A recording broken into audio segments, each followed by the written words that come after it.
And it might lengthen my lifespan to see so many brothers and sisters gathered to listen to culture other than Prince or Michael. I want to begin by praising you for being here and saying that this is a historical occasion. This is a panel on education. This is paramount. And the one thing that I think we forget in relationship to education, and I'll have more about this to say about it later, is that we make certain educational assumptions that has no basis in fact. And there are certain educational realities we do not look at. Powerful people never educate you in how to take their power away from them. So to be educated in this society, to be truly educated, is a contradiction in terms. Education has but one honorable purpose, and one alone. Everything else is a waste of time. And that is to prepare you to be a proper handler of power. If nothing else, power over yourself. When you teach a child the meaning of a stoplight, and when the child can go without your assistance across streets and get back home safely, you have given the child power, the power of knowing when to stop and when to start. So all information is a form of education. If you're wise enough, it becomes a form of knowledge. And if you're wiser still, it becomes a form of wisdom. Now, I'm not going to get into long introductions because I want the speakers to have a maximum of time. Only two speakers are here right now. The first speaker is Professor Donna Richards. She's from my department at Hunter College. The gentleman sitting next to her is Professor Amos Wilson from DeHostis College. Now, originally, she was supposed to go to DeHostis, but we grabbed her for Hunter because we assumed, and rightly so, that was where she would have the greatest amount of development and the greatest amount of support. And she got it. Now, Dr. Richards and I met at the crossroads of both of our lives. I hadn't been married long the second time, and she was active in the civil rights movement. And she came because she was younger and bolder and badder then. She and a group came into my office at How You Act and literally told me what they needed from me and what they needed from other activists, scholar activists. So Tina Harris developed a paper called Black Consciousness. And that was the basis of some conferences we had in New Orleans.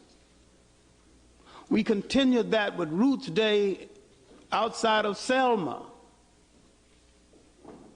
That Black Conscious paper and the information that came out of these two conferences was observed by a young activist named Stokely Carmichael.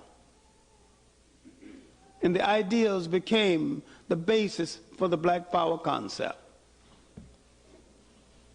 We who were in on the embryo, the child of Black Power, have not talked about it, and the real story of the origin and development of Black Power hasn't been known, is not known anyway.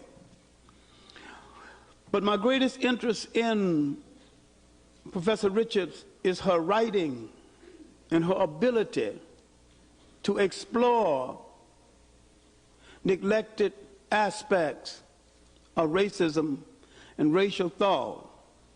I think once her PhD thesis on the subject is ever published, and it may never be published because of, it surely won't be published in its present form because I don't think the white press can take it. I don't think the black press is able to, ready to deal with it. First, it's too big, and it is financially more than they can handle right now. It will be one of the best books dealing with new insight into racism if it ever saw the light. And part of it has seen the light in a number of articles. But Professor Richards' time is limited this evening, and she might have to leave for the question and answer period. We're going to bring her on right now. She is a friend and kind of a protege, but she's one of those young scholars that I look to pave the way and be here, opening up new ideas when sleep comes down to soothe my weary eyes.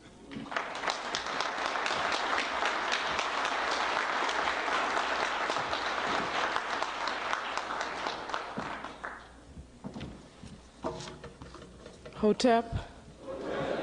Thank you, Professor Clarke.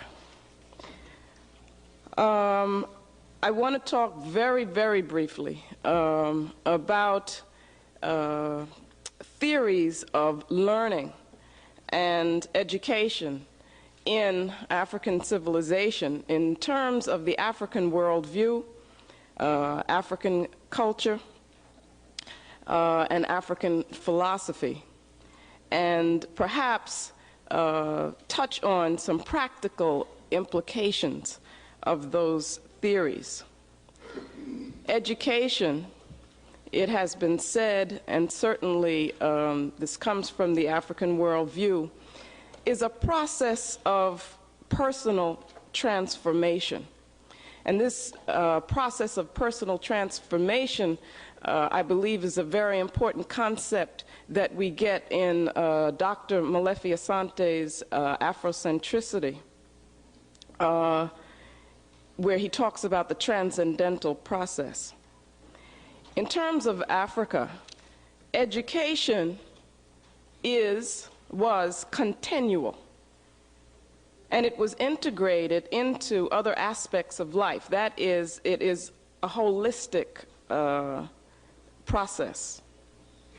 And as one went through this process, as one goes through this process, one is further integrated into the various parts of the culture. In terms of the African worldview, the theory of knowledge, or we could say the epistemology, which underlies the system, is one in which ultimate truth is seen to be intuitive, where it is dependent on your total development as a person, on your spiritual development as well as your physical development, which involves your intellectual development. And I'd like to make a distinction here, which I think would be helpful, and that is between esoteric knowledge and exoteric knowledge or learning. The esoteric would be the hidden, the sacred, where the exoteric is the public. In terms of the African worldview, the esoteric is definitely the base for everything that we do, the sacred and the spiritual. The Dogon people in Mali talk about actually 5 levels of learning. Jerry So, which is the word at face value. Beni So, the word from the side. Bolo So, the word from behind. And So Dei, the clear word. these would be part of a process preparing the person to then receive sacred knowledge. And sacred knowledge for them involved the purpose of human existence and the nature of creation.